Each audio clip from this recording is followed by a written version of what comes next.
नमस्कार, स्वागत है आपका कुंवर क्लासेस में। आज हम पढ़ेंगे हिंदी के अंतर्गत संज्ञा। तो संज्ञा क्या है या संज्ञा किसे कहते हैं? तो व्याकरण में वे विकारी शब्द संज्ञा कहलाते हैं जो किसी कल्पित या वास्तविक वस्तु का बोध कराते हैं। अब कल्पित और वास्तविक वस्तु क्यों कहा? क्योंकि देखिए, इस संसार में जो कुछ भी है वह सारा संज्ञा ही है। हर चीज़ क्या है, संज्ञा के रूप में ही व्यक्त की जाती, इसीलिए बोला कि वास्तविक या कल्पित। जो सामने है वो वास्तविक है, जो नहीं है हम कल्पना करके उसको इमेजिन कर ले रहे हैं, तो वो क्या हो गया? कल्पित वस्तु। तो अगर इसका शाब्दिक अर्थ देखा जाए या हम संज्ञा का संधि विच्छेद यहाँ पर यदि कर दें, तो संज्ञा का संधि विच्छेद क्या होता है? सम धन ज्ञा। इसका अर्थ क्या हुआ? सम्यक ज्ञान कराने वाला। यदि इसको देखा जाए कि इसका अर्थ क्या निकल रहा है, तो इसका अर्थ निकलता है सम्यक ज्ञान कराने वाला। और यदि संज्ञा का पर्याय कहें तो इसका एक पर्याय निकलता है नाम। इसलिए हम बचपन से एक ही परिभाषा पढ़ते हुए आ रहे हैं कि संज्ञा किसी व्यक्ति, वस्तु, स्थान अथवा भाव के नाम का बोध कराने वाले शब्द हैं। तो यदि इसकी परिभाषा देखें तो क्या हो जाएगी? संज्ञा किसी व्यक्ति, वस्तु, स्थान या भाव का बोध कराने वाले शब्द हैं।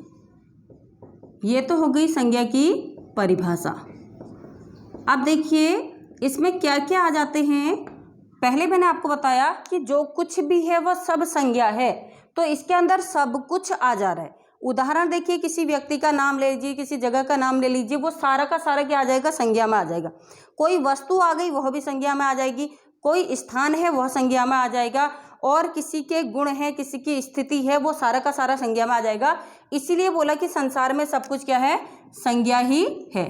जैसे इसके एग्जाम्पल ले लेते हैं। हमने किसी का नाम ले लिया मोहन या सीता, ये क्या हो गए? किसी के नाम हो गए। यहीं पर अगर हम कह दें कुर्सी, पेन, मेज, तो ये क्या हो गए? वस्तु हो गए हैं। स्थान में क्या कह देंगे हम? आगरा कह दिया हमने, आगरा एक स्थान हो गया। या यहाँ पर धार्मिक ग्रंथ ले लीजिए, गीता, महाभारत, रामायण, ये सारे इसके अंदर आ जाएंगे आदि। तो ये क्या हो गए? संज्ञा। एक भाव का यदि कह दें तो यहाँ पर यदि हम कहते हैं कि सुंदरता, सत्यनिष्ठा, सहनशीलता, ईमानदारी, ये सब भी क्या है? संज्ञा के ही अंदर आ जाते हैं। तो ये क्या हो गई है कि संज्ञा की परिभाषा यहाँ पर हमने व्यक्त कर दी है। अब संज्ञा के यदि प्रकार देखें तो संज्ञा क्या है? इसके 3 भेद होते हैं, या कहिए 3 प्रकार संज्ञा के होते हैं। कौन कौन से होते हैं? देखिए, सबसे पहला आता है व्यक्तिवाचक संज्ञा। ये संज्ञा का पहला प्रकार होता है।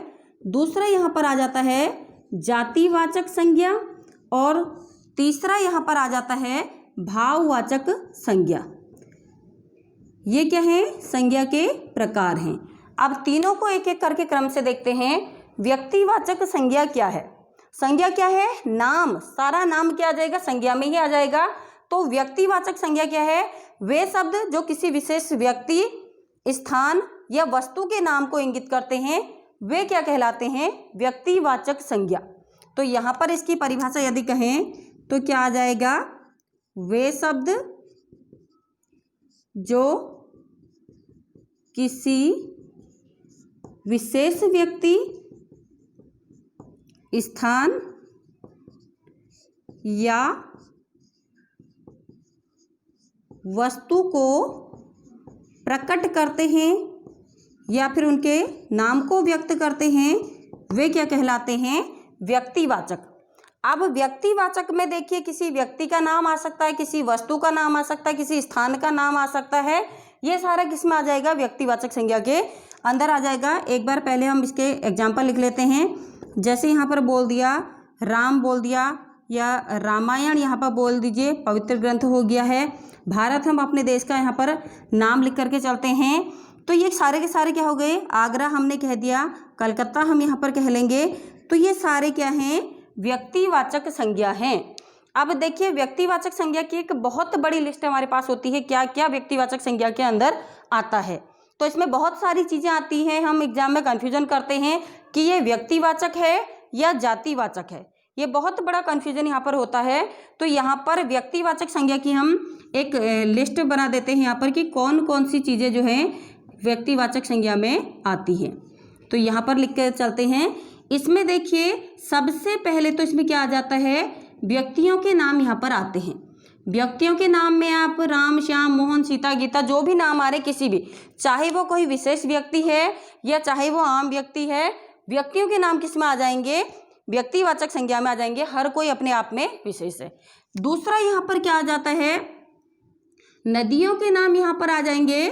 नदियों के नाम जैसे कह दीजिए सिंधु, सतलुज, गंडक, गोदावरी, कोई भी नदी आ जाएगी, नदियों के नाम यहाँ पर आ जाएंगे। तीसरे यहाँ पर क्या आता है, पर्वतों के नाम भी यहाँ पर आ जाते हैं। ठीक है, हिमालयी पर्वत कह लीजिए, अरावली कह दीजिए, कोई भी पर्वत होंगे तो यहीं पर आ जाएंगे। इसके बाद क्या आता है, दिन और महीनों के नाम यहीं पर आ जाते हैं। जैसे हम बोलते हैं सोमवार, मंगलवार, बुधवार। महीनों के नाम क्या कहेंगे, जनवरी, फरवरी, मार्च या चैत्र, वैशाख, ज्येष्ठ, आषाढ़। ये सारे के सारे किस में आ जाएंगे, आपके व्यक्तिवाचक संज्ञा में ही आ जाएंगे। इसके अलावा क्या क्या आता है, देशों के नाम यहाँ पर आ जाते हैं। जैसे हमने बोल दिया है भारत, जापान, अमेरिका, रूस, तो ये सारे के सारे किस में आ जाएंगे, व्यक्तिवाचक। यहाँ पर कंफ्यूजन हो सकता है, भारत है एक देशों की जाति को व्यक्त कर रहा है, ऐसा नहीं है। ये क्या होगा आपका व्यक्तिवाचक संज्ञा में। जब कभी देश आता है, खाली देश, तो वहां पर आप क्या करेंगे, जातिवाचक संज्ञा। लेकिन यदि देश का नाम लिख दिया जाता है तो वह क्या आ जाएगा, आपका व्यक्तिवाचक संज्ञा में ही आएगा। इसके बाद क्या होता है, राष्ट्रीय जातियों के नाम। तो राष्ट्रीय जातियां भी इसी में आ जाती हैं। जैसे हमने बोल दिया भारतीय, अमेरिकी, रूसी, फ्रांसीसी, जापानी, तो वह भी क्या आ जाएंगे, वहां पर उनकी जाति को नहीं देखना है। राष्ट्रीय जातियां कहाँ पर आती हैं, आपकी व्यक्तिवाचक संज्ञा के अंदर ही आती हैं। इसके अलावा यहाँ पर आती हैं ऐतिहासिक घटनाएं। ऐतिहासिक घटनाएं क्या क्या होती हैं, जैसे हम बोल देते हैं प्लासी का युद्ध और अक्टूबर क्रांति बोल दीजिए, प्रथम विश्व युद्ध बोल दीजिए, 1857 की क्रांति बोल दीजिए, तो यह भी किस में आएंगे, आपके व्यक्तिवाचक संज्ञा के अंदर ही आते हैं। इसके अलावा क्या होते हैं, जो समाचार पत्र होते हैं और पत्रिकाएं होती हैं, यह भी क्या है, व्यक्तिवाचक संज्ञा के अंदर ही आती हैं। तो यहाँ पर भी कंफ्यूजन नहीं करना है। इसके अलावा क्या होती हैं, जो भी धार्मिक ग्रंथ हमने यहाँ पर बता दिया, रामायण, महाभारत, यह भी क्या है, व्यक्तिवाचक संज्ञा में आते हैं। तो आपको इसको अलग से लिखने की भी जरूरत है और इसको अच्छे से समझ भी जाइए कि कौन कौन सी ऐसी चीज़ें हैं जो व्यक्तिवाचक संज्ञा में आती हैं, और कन्फ्यूजन क्रिएट हो सकता है कि कहीं जातिवाचक संज्ञा तो नहीं है। तो ये हुआ व्यक्तिवाचक संज्ञा। इसके बाद संज्ञा का दूसरा भेद होता है जातिवाचक संज्ञा। तो इसमें क्या आते हैं, वे संज्ञा शब्द को जो किसी जाति या विशेष वर्ग या विशेष समुदाय की ओर क्या करती हैं, इशारा करती हैं, या उनको क्या करती हैं, इंगित करती हैं, वे क्या कहलाते हैं, जातिवाचक संज्ञा। तो यहाँ पर लिख देंगे वे शब्द जो किसी विशेष जाति, वर्ग या समुदाय को प्रदर्शित करते हैं, वे कहलाते हैं जातिवाचक संज्ञा। आप देखिए इसमें कौन सा आ जाता है, आप यहाँ पर दोनों का कंपैरिजन करते हुए चलते हैं। जैसे हमने यहाँ पर बोला मोहन, मोहन किसी व्यक्ति का नाम है, मोहन कहते ही हम उसको क्या कर देंगे, व्यक्तिवाचक संज्ञा में रख देंगे। यदि यहाँ पर हमने मोहन न कह करके लड़का बोल दिया है तो ये एक पूरी लड़के जाति को ही प्रदर्शित कर रहा है, इसलिए क्या हो जाएगा, जातिवाचक संज्ञा यहाँ पर आ जाएगा। दूसरा यहाँ पर हमने देश कह दिया, तो देश क्या है, सारे देशों की ही ओर इशारा करेगा, इसलिए देश अगर शब्द आ रहा है यह जातिवाचक हो जाएगा। लेकिन अगर देश का नाम लिखा जा रहा है तो वह क्या हो जाएगा, व्यक्तिवाचक संज्ञा। यहाँ पर बोल दिया गया है पक्षी, तो पक्षी भी क्या है, जातिवाचक संज्ञा में आएगा। फल कह दीजिए, जातिवाचक संज्ञा। अध्यापक यहाँ पर यदि बोल देते हैं, यह भी जातिवाचक संज्ञा है। चिकित्सक यदि हम कहते हैं तो यह भी क्या है, जातिवाचक संज्ञा है। अर्थात जातिवाचक संज्ञा क्या है, जो किसी विशेष जाति या विशेष वर्ग की ओर क्या है इशारा कर रही है, वह क्या हो जाएगी, जातिवाचक संज्ञा कहलाती है। इसके अलावा क्या होता है यहाँ पर, भाववाचक संज्ञा। भाववाचक संज्ञा देखिए किसे कहते हैं, वे संज्ञा शब्द जो किसी व्यक्ति की या किसी वस्तु की क्या है स्थिति को बताएंगे, उसके मनोदशा को, उसके गुण, उसके दोष, तो वो क्या हो जाता है आपका भाववाचक संज्ञा में आ जाता है। तो यहाँ पर क्या कहा जाएगा, वे शब्द जो किसी व्यक्ति ऑब्लिक वस्तु, किसी के भी के गुण, अवस्था, स्थिति आदि को प्रकट करते हैं, तो ये क्या कहलाते हैं, भाववाचक संज्ञा कहलाते हैं। अब क्या क्या आ जाएंगे, जैसे इसमें देख लीजिए, ईमानदारी, सत्यनिष्ठा, अहिंसा, यौवन, ये सारे शब्द किसमें आ जाएंगे, भाववाचक संज्ञा में आ जाएंगे। तो इन्हें कहा जाता है भाववाचक संज्ञा। तो लिख देते हैं इसके एग्जाम्पल, ईमानदारी, अहिंसा, सत्यनिष्ठा और यौवन इत्यादि। तो ये क्या है, भाववाचक संज्ञा है। यहाँ पर देखिए हमारी संज्ञा समाप्त हो जाती, क्योंकि हिंदी में संज्ञा के क्या होते हैं, 3 ही प्रकार होते हैं। लेकिन क्या होता है, अंग्रेजी वर्णमाला में या अंग्रेजी जो ग्रामर होती है उसके प्रभाव के कारण क्या होती है, 2 संज्ञा शब्द और आपको देखने को मिलते हैं। वो होते हैं आपके द्रव्यवाचक संज्ञा और समुदायवाचक संज्ञा। तो ये अंग्रेजी में 5 प्रकार की हो जाती हैं, लेकिन हमें हिंदी के अंदर पढ़ना है तो हिंदी के अंदर 3 ही प्रकार होते हैं। अब ये 2 प्रकार कहाँ जाएंगे वह भी देख लीजिए, द्रव्यवाचक संज्ञा और दूसरा समुदायवाचक या फिर समूहवाचक। देखिए हमने क्या बोला, जो किसी विशेष जाति वर्ग की ओर इशारा कर रहे हैं वे संज्ञा शब्द जातिवाचक कहलाते हैं।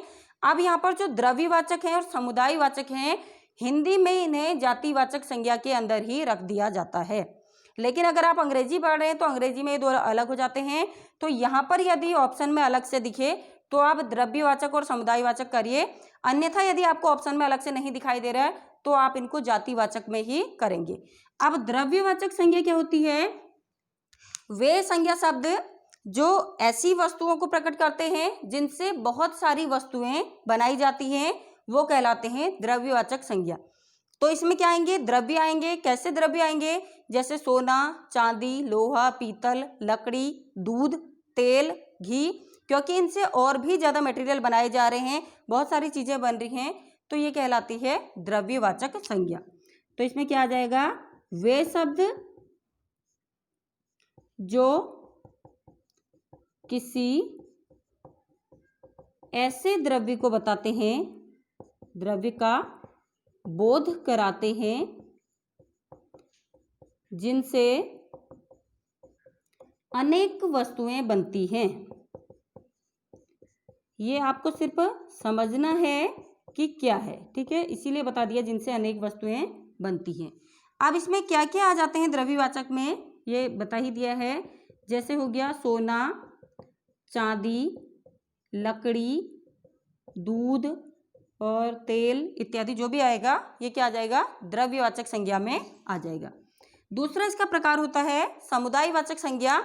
तो वे संज्ञा शब्द जो किसी समूह, भीड़, समुदाय इत्यादि को प्रकट करते हैं, वो क्या कहलाते हैं, समुदायवाचक संज्ञा। जैसे भीड़, जनता, मेला, परिवार, ये एक ऐसी जगह होती है जो एक व्यक्ति से नहीं बनती है। यदि हम परिवार भी कह दें तो परिवार क्या होता है, बहुत सारे लोगों को मिलकर के बनता है, एक ग्रुप सा वहाँ पर हो जाता है, इसलिए उसको समुदायवाचक कहा जाता है। तो यहाँ पर लिख देंगे, वे शब्द जो किसी समूह का बोध कराते हैं, समूह का बोध कराते हैं। अब क्या क्या आ जाएंगे इसमें, इसमें देख लीजिए, जैसे बोल दिया जाता है मेला, परिवार, जनता, भीड़, सेना इत्यादि। अब एक चीज इसमें आपको जानने की बहुत ज़्यादा आवश्यकता है, ये पूछा जाता है कि द्रव्यवाचक संज्ञा का प्रयोग किसमें किया जाता है, समुदायवाचक संज्ञा का प्रयोग किसमें किया जाता है, तो इन दोनों का ही प्रयोग सदा एक वचन में किया जाता है। तो इसमें आपका एक ही आंसर होगा कि इनका प्रयोग हमेशा एक वचन में किया जाता है। एक वचन में कैसे किया जाता है, सोना, चांदी, लकड़ी, दूध इत्यादि, इसको कभी भी हम बहुवचन में नहीं बोलते हैं। तो सीधे सीधे आंसर होता है कि द्रव्यवाचक संज्ञा का प्रयोग हमेशा एक वचन में होता है।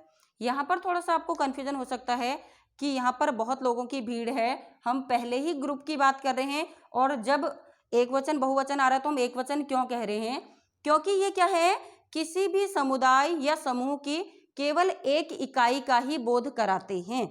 हम कहते हैं कि भीड़ इकट्ठी हो गई, जनता आ गई, तो हम इसका प्रयोग किसमें कर रहे हैं, सदा एक वचन में कर रहे हैं। तो ये याद रखिए कि इन दोनों का प्रयोग हमेशा ही एक वचन में किया जाता है।